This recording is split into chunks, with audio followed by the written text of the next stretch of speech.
Hello friends. Present జనరేషన్‌లో చూసుకున్నట్లయితే టాలీవుడ్, బాలీవుడ్, శాండిల్‌వుడ్, కాలీవుడ్ ఇక్కడ ఎక్కడెక్కడ చూసినా సరే ప్రతి మూవీ కూడా కమర్షియల్ మూవీగా అయితే వస్తుందన్నమాట మన ముందుకి.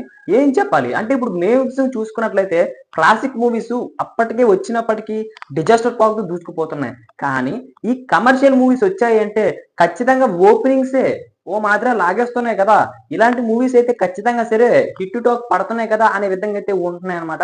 ఖచ్చితంగా నిర్మాతలు, ప్రొడ్యూసర్‌లు అదే విధంగా చూసుకున్నట్లయితే డైరెక్టర్లు కూడా దీని మీద మొగ్గు చూపుతున్నట్లయితే మనకు తెలుస్తుంది. అసలు ఏ విధంగా చేస్తున్నారు ఈ విధంగా అంటే ఇప్పుడు చూసుకున్నట్లయితే గతంలోని ఇప్పుడు ఏం నార్మల్ మూవీ వచ్చిందంటే జస్ట్ ఒక క్లాసిక్ మూవీ ఏదో మాస్ మూవీ కూడా కాదు జస్ట్ క్లాస్ మూవీ వచ్చిందంటే లాస్ట్ నుంచి ఫైనల్ దాకా అలా వెళ్ళిపోతుందంటే అదే ఇక్కడ చూసుకున్నట్లయితే ఫస్ట్ నుంచి లాస్ట్ వరకు ఫుల్ కమర్షియల్ చాలా చాలా చాలా చాలా ఇంట్రెస్టింగ్ గా చూడడానికి అయితే బాగుంటుంది. మీరు మా ఉదాహరణ చెప్పాలి అంటే 'దేవరా' మూవీ, 'పుష్ప 2', 'డాకు మహారాజ్' ఏ విధమైన బ్లాక్ బస్టర్ టాక్ తో దూసుకుపోతున్నాయో అందరికీ తెలిసిందే. పోయాయో అందరికీ తెలిసిందే. సో ఇప్పుడు చూసుకున్నట్లయితే డైరెక్టర్లు, నిర్మాతలు కూడా అందరూ ఈ విధమైన మూవీస్ తీయడానికైతే గట్టిగా నిర్ణయించుకున్నట్లయితే మనకు తెలుస్తుందన్నమాట. ఇప్పుడు 'బెల్లంకొండ' అన్న కూడా అదే విధంగా తన 'భైరవం' మూవీతో కూడా మన ముందుకైతే రాబోతున్నాడు. అది కూడా కమర్షియల్ రోల్‌లోనైతే మన ముందుకి వస్తున్నట్లయితే తెలుస్తుందన్నమాట.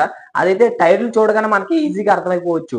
ఆ తర్వాత చూసుకున్నట్లయితే మొన్న వచ్చిన 'సంక్రాంతికి వస్తున్నాం' కూడా అంటే ఇది ఫ్యామిలీ భాగంలో ఎక్కువ ఉన్నప్పటికీ అక్కడ జరిగిన కథని కూడా ఓకే జస్ట్ కమర్షియల్‌లో మనం చూపించే విధానాన్ని చూసినట్లయితే ఆడియన్స్ బాగా మెప్పించిందనే చెప్పుకోవాలి. మరి తర్వాత ఇంకా ఉన్నట్లయితే మన 'గేమ్ చేంజర్‌లో' మరి అంతగా కమర్షియల్ చూపించలేదు. జస్ట్ నార్మల్ మూవీస్ ఒక క్లాస్ మూవీస్ అయితే చూపించాడు. అందుకే అది అంతలా ఆడలేదనేసి అయితే చాలా మంది చెప్తున్న మాట అన్నమాట. మరి మీరేమనుకుంటున్నారు? ప్రెజెంట్ జనరేషన్‌లోని ఒక క్లాసిక్ మూవీ తీస్తే ఎంత పెద్ద బ్లాక్ బస్టర్ అందుకుంటుందో ఉదాహరణ మన 'డాకు మహారాజు', 'గేమ్ చేంజర్' అదే సారీ 'పుష్ప 2' అదే విధంగా 'దేవర' ఈ మూడింటికి 3 కూడా పెద్ద బ్లాక్ బస్టర్‌లే అయ్యాయన్నమాట.